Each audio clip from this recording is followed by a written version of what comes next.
Now I've showed you a lot of my house. I've showed you a lot of my farm. I've done farm tours, garden tours, homestead tours, pantry tours. I've done a little bit of everything. You've seen my farm. You've seen my off-grid property. You've seen my hay fields. You've seen even my family's fields that used to have my cows. Over the last 5 years, I've showed you a lot over the Max channel and now Life with Colby Mac. But there's something I haven't shown you. Something that I've been hiding. And it took me over 2 years, almost 3 to be honest with you, to finish. Today, I'm going to show you my secret nuclear bunker. Let's go look at it. I'm going to take you to it and see what you think about it. And we're going to do a series of videos, but today I want you to be welcome to the bunker. Well, you're standing outside. You're on the side yard. Do you see a bunker? Now you're in the backyard. Do you see a bunker? Dairy extension? No bunker. So truth be told, I don't see a bunker there either. Now that's one thing I can't show you. It's exactly where it may be on one of the properties that we own. But I want to take you to it because I want you to see what it looks like. How you can do this. I did this with a shipping container. It will take some time. It took me a lot of heartaches. There's some things that happened that made it tough, and we'll go through all that. But today, let's get into the bunker. We are inside my underground bunker. Now, the benefit of this bunker is, first of all, we have storms, so it helps with storms. Second of all, we keep some preps down here. We keep some things that we need just in case of emergency. But also, with the talks of nuclear war and all that stuff, it makes me say, you know what, I want to be prepared in every aspect. So I'm going to show you things about our bunker, and we're going to make this a series. So we're going to see some things. I'll read the comments, what you want to know more of. This is something that anyone can do, as long as they do the research, because that is key. Now you're standing actually in a shipping container. 400 square foot, a 10 by 40 building. It's a big cube.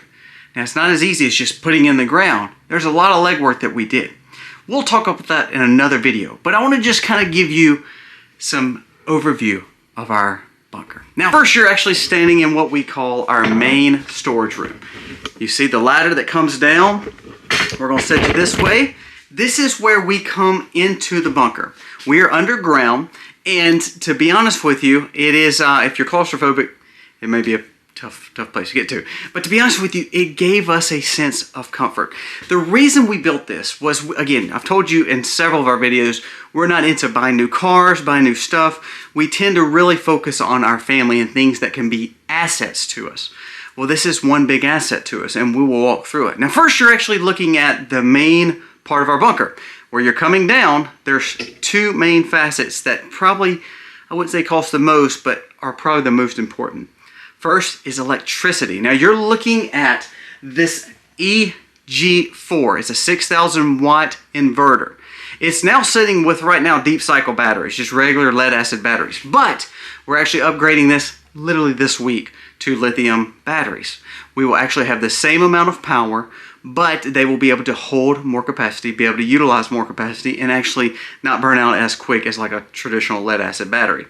Now remember, we're in the ground, so that's a pretty big deal. So everything that you do has to be spec'd to be able to handle ground and to be able to make sure that it can work in ground. So therefore, we learn with these lead acid batteries, they're not as dependable as what a lithium would be. So we're actually upgrading that. But I want to show you this unit.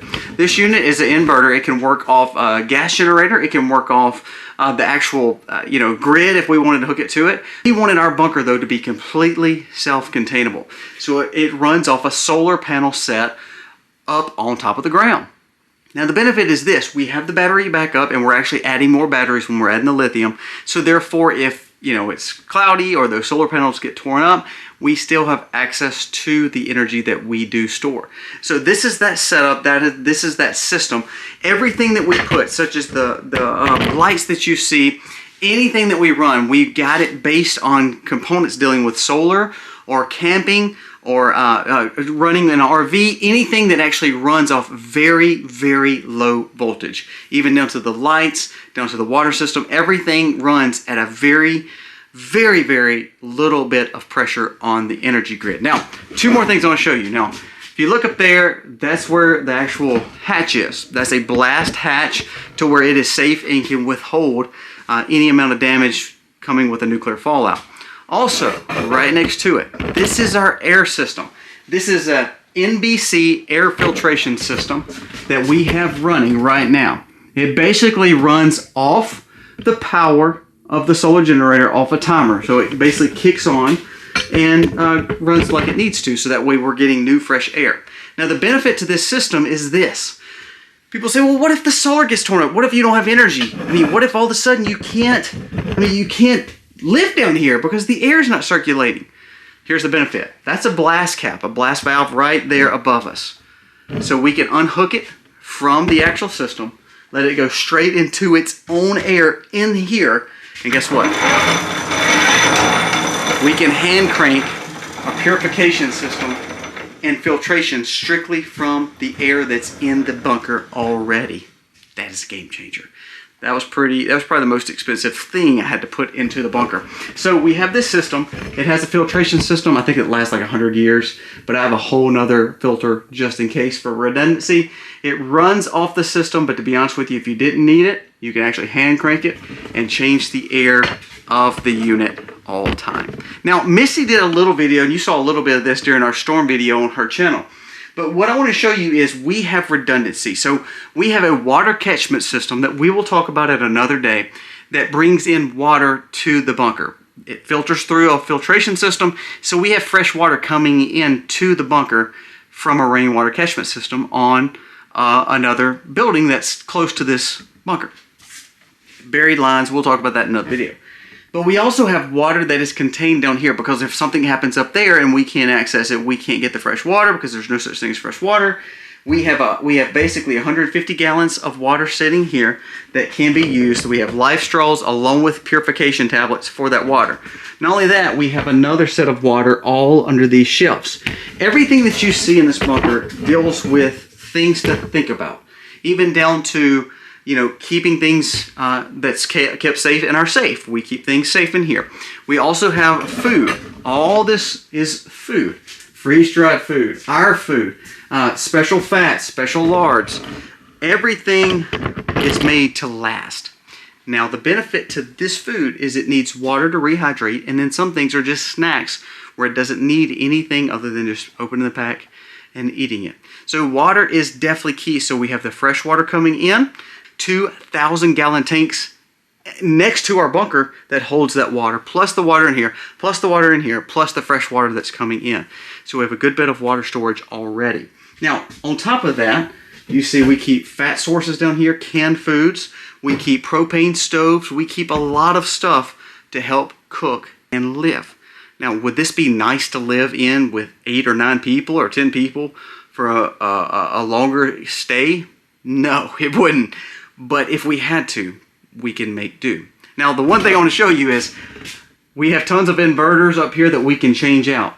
The reason we have those is not a good thing, though, is we had to learn what worked best underground and what worked best with our system. So we kept extras just in case. If we need them, we can change them out. So we can close off completely from the blast and have air in here along with water. Of course, food.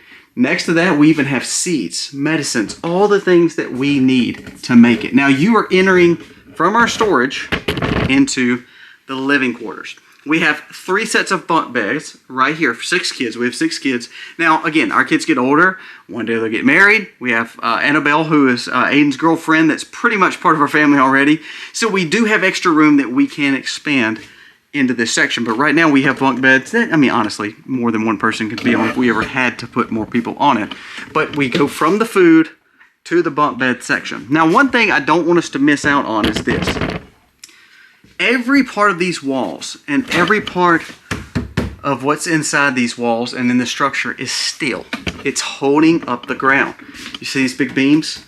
I'll show you another video of how we constructed this thing, because it's unbelievable how much steel we put on the outside. Because remember, if you saw any video of anybody trying to build a bunker, sometimes they caved in, sometimes they didn't have air to breathe, sometimes they were moldy, sometimes they didn't support certain areas, sometimes they caved in certain areas.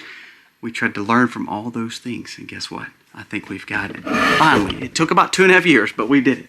So we have our beds. We keep them covered just for safety, but they are basically camper mattresses that we brought in. We built these bunks just for this reason. Now, this here is our bed. This is a queen bed that just basically folds out. We unlatch it. We wanted something kind of like what you consider a Murphy's bed, so that way we could use this floor space to walk and to do whatever we need to do.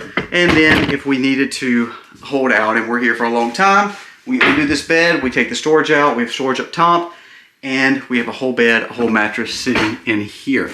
Now, look right above you. That's another blast valve. That's how this thing breathes. But also, it can be closed off, sealed off from the outside world. It will breathe and filter the air along with keeping us safe with the other filtration on the other side. So you have an in and out of filtration into the system, but it's also safe from nuclear fallout. Now, one thing that we learned, it took us a long time to figure this out, was not only understanding power underground, not only understanding water underground. You see right there, that's a dehumidifier. When you're underground in a humid area like South Mississippi, we couldn't figure out why we had that kind of stale smell, and we couldn't figure out why we may have some moisture in the air. When we started using our dehumidifier, it comes on timers as well. So that way we know that we're safe. We're not building any kind of mold problems into this area.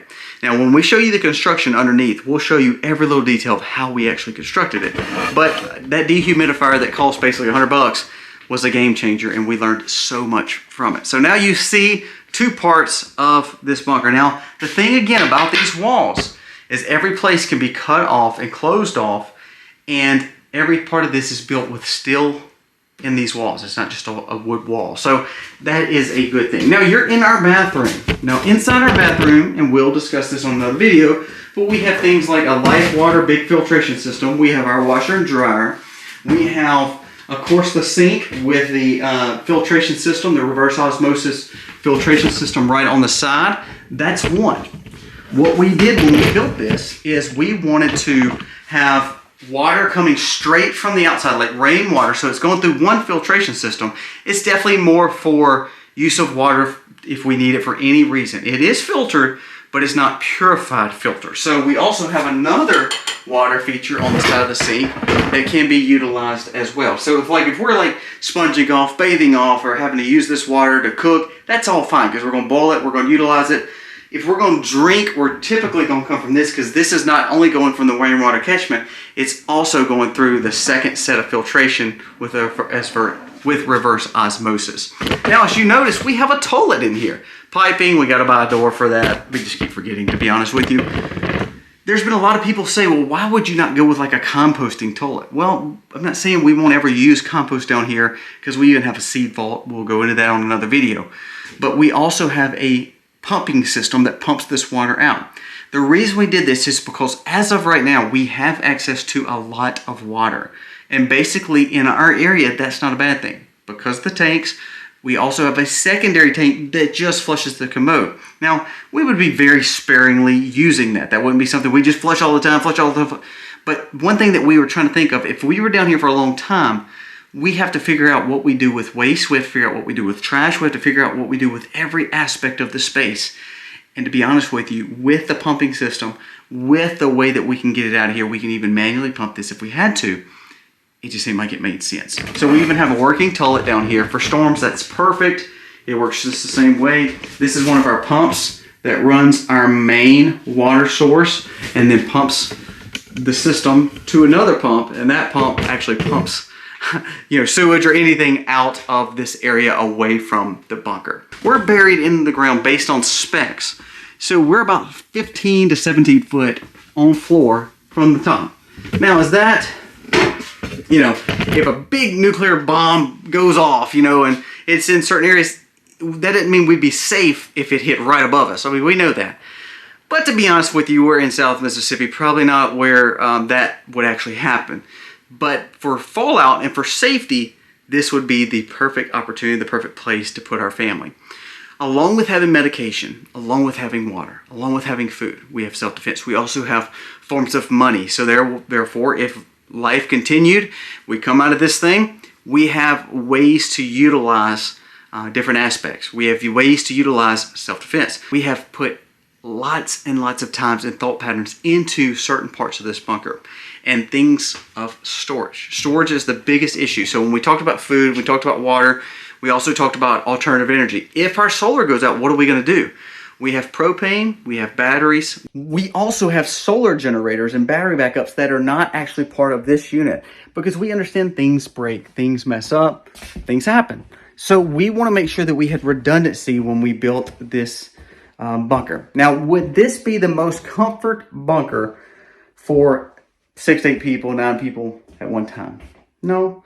But again, as I told you, trying our very best to keep our family safe, survival of our children is of the utmost importance. So if worse comes to worse, and we see that we're running out of space, we see there's a problem, of course, we can do some changing. But as of now, this is a big project that we took on, something that we wanted to do. This is something that would probably blow most people's mind of what we do. They actually, there's been tons and tons and tons of people that actually went beside it in this inconspicuous place and never knew this was underground. And that's kind of the whole purpose. Now, one quick thing before we leave. We have, with the water, we have chairs.